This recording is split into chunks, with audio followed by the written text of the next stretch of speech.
प्रदेश में मिल्कीपुर सीट पर उपचुनाव होना है। भले ही उपचुनाव प्रदेश की एक सीट पर हो और इससे सत्ता के समीकरण पर कोई खास फर्क ना पड़े, लेकिन इसमें हार और जीत से उत्तर प्रदेश के सियासी समीकरण जरूर तराशे जाएंगे। मिल्कीपुर सीट उस फैजाबाद सीट का हिस्सा है जिस फैजाबाद में अयोध्या धाम है। लोकसभा चुनाव में बीजेपी को सपा से हार झेलनी पड़ी थी, जिसके बाद बीजेपी की ओर से इसे जीतने के लिए पूरी एड़ी चोटी का जोर लगाया जा रहा है। मिल्कीपुर में 5 फरवरी को मतदान होना है। इससे पहले आइए जानते हैं कि चुनाव को लेकर आखिर मिल्कीपुर का क्या मूड है। पहुंचे हैं कुंभी गांव में और मिल्कीपुर विधानसभा है। हम लोग यहाँ पहुंचे हैं और यहाँ पे जो रुदौली विधायक रामचंद्र जी हैं वो प्रचार कैंपेन कर रहे हैं। विधायक जी कैंपेन में हैं और देख रहे हैं लावा लश्कर के साथ है। कितनी तैयारियां हैं? रुदौली विधानसभा क्षेत्र में निर्वाचित होने के बाद लगभग 12-13 वर्षों से हम लोग वहाँ पर काम कर रहे हैं, लेकिन उसके साथ साथ मिल्कीपुर जो हमारा घर का क्षेत्र है, यहाँ के आम जन को रुदौली की तरह ही हम लोगों ने हमेशा सपोर्ट किया, हमेशा उनको सुना। जब भी मिल्कीपुर के लोग रुदौली जाते हैं या हम मिल्कीपुर आते हैं तो बड़े पवित्र भाव से उनके साथ रहना, खाना, सोना होता है। और उसी भाव से आज हम लोग मिल्कीपुर में भारतीय जनता पार्टी के उम्मीदवार के समर्थन में, ये हमारे कुंभी के ग्राम प्रधान रहे हैं श्री जगन्नाथ यादव जी,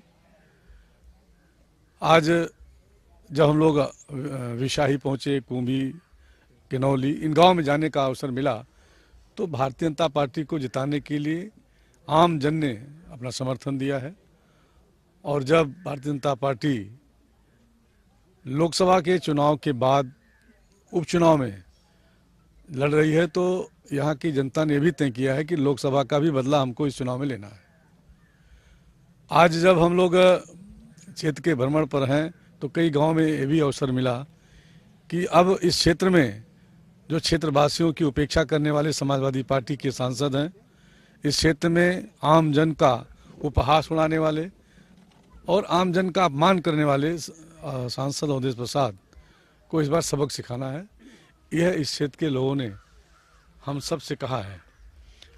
आज जितने गांव का भ्रमण हुआ वहाँ पर भारतीय जनता पार्टी के उम्मीदवार को, योगी जी की सरकार के अच्छे काम को, जो उन्होंने इस प्रदेश में अपराधियों से मुक्ति करने के लिए अभियान चलाया, गुंडा माफिया को मुक्त कराने का अभियान चलाया, उसको बड़ा समर्थन मिल रहा है।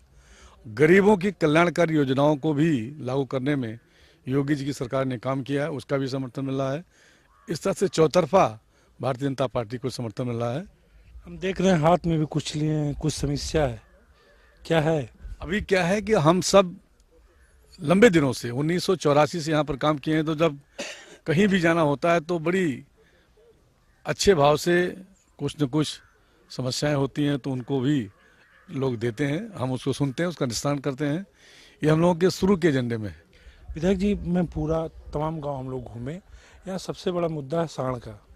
जो किसान हैं, किसान तमाम लोग कह रहे हैं कि सारी रात जागना पड़ता है। तो आपकी सरकार ने तमाम, आप लोगों ने भी तमाम पशु आश्रय खुलाए, तमाम जो, तो क्या यहाँ नहीं है ऐसा? और आपकी जो विपक्षी पार्टी के हैं अवधेश प्रसाद स्वयं यहाँ धरना भी दिए हैं, तो ऐसा क्यों, दूरी क्यों रही सरकार? देखिए, मैं कह सकता हूँ कि भगवान कृष्ण गोपालक कहे गए। यह गो संवर्धन, गोपालन, ये हम सबके आराध्य भगवान कृष्ण भी किया था। और उनके समय से हम लोग देखते चले आ रहे हैं कि गाय के दूध को अमृत कहा गया है। और आज विडंबना है कि हमारे यहाँ हम जब गाय की दूध की चर्चा करते हैं, गौ माता की बात करते हैं, तो लोग उसको दूसरे तरीके से प्रस्तुत करते हैं। जो उनका तरीका है प्रस्तुत करने का, उस पर मैं नहीं जाना चाहता, लेकिन मैं पूछना चाहता हूं कि जो इस पर धरना दिए हैं, क्या उन्होंने विधायक निधि से या सांसद निधि से कोई गौ आश्रय चलाया? क्या उन्होंने इस क्षेत्र में कोई काम किया? केवल भाषण देना, केवल आरोप लगाना, यही काम है एक एमएलए का, एक जनप्रतिनिधि का, एक सांसद का? मैं पूछना चाहता हूं कि उनके अपने स्वयं के एजेंडे में क्या है इस क्षेत्र में। हम तो किसानों के हितैषी हैं और किसानों के हितों की रक्षा के लिए मोदी जी ने भी और योगी जी ने भी जितनी योजनाएं चलाई हैं, इस सरकार के पहले कोई एक भी योजना किसानों की नहीं थी। ना तो किसान क्रेडिट कार्ड की योजना थी और ना किसान सम्मान योजना थी। ये पहली सरकार है मोदी जी की, योगी जी की, जो किसानों के हितों की रक्षा करने के लिए काम कर रही है। और किसी भी हालत में हमारे जो पशुपालक हैं उनको भी हर तरह से मजबूत करने के लिए, ताकत देने के लिए अनेकों योजनाओं को पशुपालकों को प्रेरित करने का काम किया। और ये जो जिनको छुट्टा जानवर बताते हैं, उन जानवरों के संवर्धन के लिए भी एक किसान को, एक गोपालक को एक जानवर पर 50 रुपया, माने 4 पर 200 रुपया दे करके। यहाँ खुला नहीं है क्या? यहाँ पर भी अभी जितनी गौशालाएं चल रही हैं, उनके अलावा 2 नई गौशालाओं की स्वीकृति अभी हुई है, जिनका काम शुरू हो गया है। एक अंजरौली में श्रीनाथन मंदिर पर और एक शाहाबादगंज में। एक आखिरी सवाल विधायक जी, जो आपके यहाँ अभी जो नेता थे त्यागी जी, अब हम लोगों ने देखा प्रचार कैंपेन में थे, दिक्कत हुई, हॉस्पिटल में भर्ती हुई है, और जो चाहे जो गोरखनाथ हों जिनको टिकट नहीं मिला, बड़ा कयास लग रहा है, इन सबको आप कैसे सहेजेंगे? देखिए, एक तो सब सामने है कि टिकट घोषित हुआ, बाबा गोरखनाथ को परेशानी रही होगी और हर उस उम्मीदवार को परेशानी होती है जो टिकट की दौड़ में होता है, लेकिन टिकट मिलता है एक ही को है। जब टिकट घोषित हो गया और टिकट घोषित होने के बाद उनको मुख्यमंत्री जी ने बुलाया और मुख्यमंत्री जी से वो मिले और संतुष्ट हुए और आज के समय में वो पूरी तरह से काम कर रहे हैं। एक आखिरी सवाल, आपकी भी गांव यही है और बाबू मित्र सेन का भी है, तो यादव किधर है? क्योंकि दोनों लोगों का बड़ा चैलेंजिंग सवाल है। देखिए, जो हम लोगों का गांव भी है, हम लोगों की जन्मभूमि भी है, हम लोगों का पुराना रिश्ता है। हर तरह से हम लोगों ने यहाँ पर जब 1984 में घर से निकले तो सेवा का व्रत लेके निकले थे और तब से लगातार इस क्षेत्र में सेवा का काम कर रहे हैं। और हम पूरी तरह से आज यादवों के जितने भी मजबूत लोग हैं वो भारतीय जनता पार्टी के साथ हैं। जहाँ तक आदरणीय मित्र सेन यादव जो सांसद भी रहे, विधायक भी रहे, उनका प्रश्न है, उनकी ये कर्मभूमि जन्मभूमि है और वो इस क्षेत्र के बड़े नेता थे और इन समाजवादियों ने तो उनको भी अपमानित करने का काम किया। आज उनके नाम पर उनके गांव को जाने वाले मार्ग पर जो एक गेट बन रहा था, 7-8 वर्षों से उस गेट को भी नहीं बनवाया।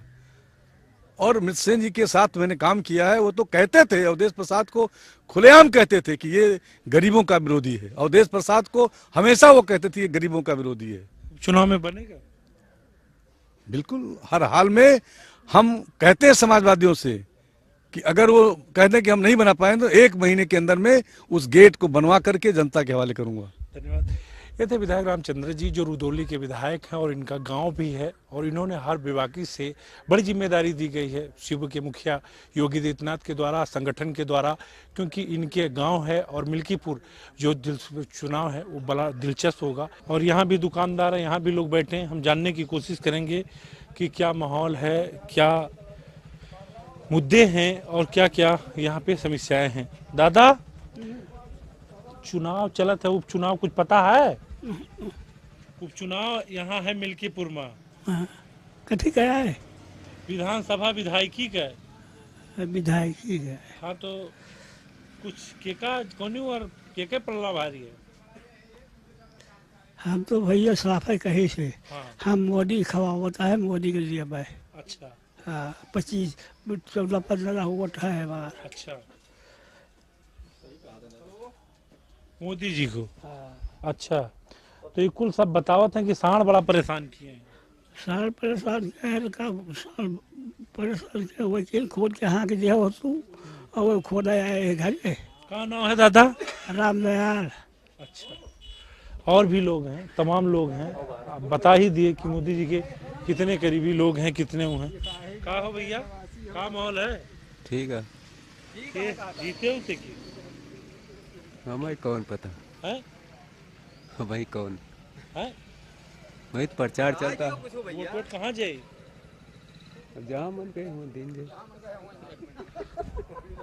और भी लोग हैं बुद्धिमान। क्या नाम है भाई आपका? क्या चुनाव चल रहा है, कुछ पता? चुनाव का माहौल ठीक है जी। किसको जिता रहे? भाई हम तो बीजेपी को जिता रहे हैं। जी। क्या मुद्दा रहे? मुद्दा विकास का मुद्दा रहेगा यही। विपक्ष वाले तमाम का साण वाण घूमत हैं। साड़ तो घूम रहे, इससे प्रॉब्लम है, इसको सरकार को ध्यान देना चाहिए। बल्कि गौशाले खुले हैं, लेकिन गौशाले में व्यवस्था तो है, लेकिन निकल जाते हैं उसमें से। हाँ, मुद्दा तो है, लेकिन यह है कि दिक्कत है जनता की, जनता को दिक्कत है इससे, तो इसको सरकार को ध्यान देना चाहिए। हाँ, बाकी हम और वोट देंगे। और भी लोग हैं। तो दादा हाँ। क्या माहौल है? ये माहौल है। हाँ, साढ़ उकर देता है, सब खाता है गेहूँ। हाँ, क्या लड़ा था चुनाव में, पता है? हाँ, चुनाव की लड़ा था? हमें पता नहीं भैया। चलो, क्या माहौल है? तो यहाँ के लड़ा था चुनाव? चुनाव दो लोग हैं, के अजीत प्रताप और चंद्रभान पासवान। के बढ़िया बा? अब बढ़िया सब दिखाता है, लेकिन बसते बात कुछ बात ऐसी खोखली दिखाते हैं। अरे वाह, ये तो बड़ा शॉर्टकट खोखली है। जी जी। खोखला बा? अरे है, ये खुल के बताइए ना। बता भी सकते हैं कोनो हो। बताओ। जैसे अब बीजेपी है, शासन सत्ता में है, और सब गुंडा को मारती नहीं जानते चारों बारी। हम आज गुंडा जबान कराए हैं, ठीक है, क्या हम गुंडे कह सके थे? अच्छा, तो जबरदस्ती केस लगा दी पुलिस जबरदस्ती केस लगा दी। अच्छा, चलो तो बढ़िया। यही बता रहे खोखला है। जी जी, ऐसे कुछ है बात। और थोड़ा सरकार भी ध्यान देना चाहिए कि हम क्या कह रहे हैं, क्या अच्छा, लोग जो पुलिस में परेशान ज्यादा करते नहीं नहीं, ऐसा नहीं है कुछ, लेकिन फिर भी कुछ बात है। जैसे बताओ ना। हम कुछ कर रहे हैं, ठीक है, उसके गुनहगार हम हैं। हम कुछ कर रहे हैं, आ जा रहे हैं, ठीक है, हम गुंडा हो गए। क्यों साहब? हाँ, मतलब शरीफ आदमी गुंडा बना जा रहा है। हाँ, तो इसीलिए दिक्कत है। तो क्या नाम है आपका? पतिराम, पूरा नाम बताओ। पतिराम सनाब हरिभजन कोरी। तो किधर जा रहा है? साइकिल की तरफ जा रहे हो कि मोटरसाइकिल जाएंगे? साइकिल? तो ये है, देख रहे हो कि इनको कुछ समस्याएं हैं। वकील साहब हैं, आप इसी गांव के हैं, तो वकील साहब क्या मुद्दे रहेंगे, क्या है? आप घूम रहे हो। सबसे बड़ा मुद्दा जो है साढ़ का है। अच्छा, साढ़ वाला मुद्दा है। साढ़ से सारे किसान नौजवान परेशान हैं, बेरोजगारी है, सारे लोग रात रात भर साढ़ रखाते हैं गांव में, घर में जो है, हैं? और जो है गांव में आतंक मचा रहे हैं। प्रशासन आ रहा है, चारों ओर डिस्टर्ब कर रहा है, लोग अपना खाना पीना नहीं खा पा रहे हैं, रात बिरात सो नहीं पाते हैं। कहीं पुलिस गाड़ी इधर आ रही, कहीं उधर आ रही, कहीं यहाँ। तो मतदान तो स्वतंत्र रूप से होगा, लेकिन यहाँ साइकिल ही जीतेगी और कोई पार्टी नहीं जीतेगी। हाँ, समाजवादी पार्टी। राम मंदिर बनवा दिए, महाकुंभ बनवा दिए, रोड बना दिए, नौकरी दिए, IT बना दी। मंदिर में आस्था सारे लोगों की है, मंदिर से इसमें कोई लेना देना नहीं है। यहाँ सबसे बड़ा मुद्दा है जो हमारे गरीब लोग हैं, किसान भाई हैं, नौजवान भाई हैं, वो मुद्दा है। इस पे आइए। मंदिर जो सही चीज़ है, ये इस पे आइए। गांव में आप देखिए 12-12 बजे रात तक जो है लोग, किसान लोग जाते हैं, गांव में पड़े रहते हैं और सारे लोग परेशान रहते हैं। तो पहला मुद्दा ये है। और दूसरा मुद्दा यह है कि माननीय अखिलेश यादव जी ने बहुत काम कराया है, और यहाँ पे सांसद जी जो हुए हैं, उन्होंने तमाम यहाँ योजनाएं लॉन्च किया है। आपका चाहे मवीसपुर हो, ATS विद्यालय हो, राजकीय इंटर कॉलेज हो, तमाम सड़कों का जाल बिछाया है मिल्कीपुर में। तो मैं जहाँ तक मुझे जानकारी है कि यहाँ साइकिल ही जीतेगी। प्रशासन चाहे जितना तांडव करे, चाहे जो भी करे, लेकिन जीतना साइकिल को ही है। चलिए, आप बड़ी बात कह रहे हैं। क्या नाम? आप तो युवा हो, और भी लोग हैं हमारे साथ, जानने की भी कोशिश करेंगे कि चुनाव में क्या है माहौल कुछ है? ठीक है भैया, कौन क्या हुआ है? कमल का फूल का है। कमल के है? तो बताओ, तो साणवान बड़ा परेशान है। सणवा तो है ही बाटे, सणवा तो परेशान है। रात दिन गोरू रखा पड़ा था। हाँ, यहाँ छूट जाए गोरू जा खेत चला। साण है तो राशन मिल रहा है, चीनी मिल रही है। हाँ, तो राशन चीनी मिलती नहीं बा, वही खा दिन काटे के बा, और क्या कर। अरे दिन का काटे पा रहे हो, देख रहे हो, पान खा रहे हो, सब कुछ है, दिक्कत थोड़ी बा ना। दिक्कत कोनो नहीं। तो ये जो मिली जुली लोगों की जो वाकया है, आपने सुना ही कि जो लोगों में और भी हमारे साथ हैं, यहाँ के अधिवक्ता भी हैं। वकील साहब, देख रहे हैं बड़ा कुर्ता उर्ता टाइट किए हो, का टाइट है भाई? पैसा भैया टाइट है, सरकार के पैसा नहीं बा। क्या माहौल है? देखिए, यहाँ जो है समाजवादी पार्टी और भारतीय जनता पार्टी की लड़ाई है। अच्छा। ये क्षेत्र की जो नवैयत है, अगर रामचंद्र यादव को भारतीय जनता पार्टी विश्वास में लेकर के और पूरी तरह बागडोर रामचंद्र यादव को देगी पूरी विधानसभा की, तब कुछ कहा जा सकता है, अन्यथा भैया बड़ा है मुश्किल। केकरा तरफ मुश्किल? साइकिल नहीं, निश्चित तौर से भारतीय जनता पार्टी का मुश्किल है बेड़ा पार होना। क्या नाम है? रणधीर यादव। यादव यही लेकर? नहीं, यादव नहीं, मैं अवधेश प्रसाद का प्रबल विरोधी रहा हूँ, 7 गांव हराया हूँ उनको। अच्छा। हाँ, 7 गांव पता कर लीजिए, रनापुर, अछुअरा, परसपुर, सथरा, हरिरामपुर, खड़बड़िया, और नोट कर लीजिएगा डाटा निकाल करके। अच्छा। हाँ, तो रामचंद्र जी को विश्वास में तो ले ही है विधायक जो प्रचारक। अब वो जाने। चलिए, ये सबका मिली। एक दुकानदार हैं और हम देख रहे हैं कि किस तरीके से लोगों में जो दिनचर्या है लोगों में। क्या नाम है आपका? दुकानदार नहीं है यहाँ, हमारा नाम नहीं है। तो ये जो लोग हैं तमाम सबकी जो मिला जुला ये है। और मिल्कीपुर में जो मिल्कीपुर विधानसभा है, 2 समाजवादी पार्टी और भाजपा के बीच में जो लड़ाई है वो वाकई में दिलचस्प होगी। चाहे यहाँ पे जो स्थानीय मुद्दे हैं किसानों के जो साढ़ से परेशान हैं, सबसे बड़ा मुद्दा होगा। और लोगों में सबसे बड़ी बात यह है कि जो लोग हैं, चाहे वो दलित हों चाहे वो वर्मा हों, ये किस करवट लेगा। सबसे निर्णायक भूमि में दलित आएंगे, दलित किसकी तरफ जाएंगे, ये देखने को मिलेगा।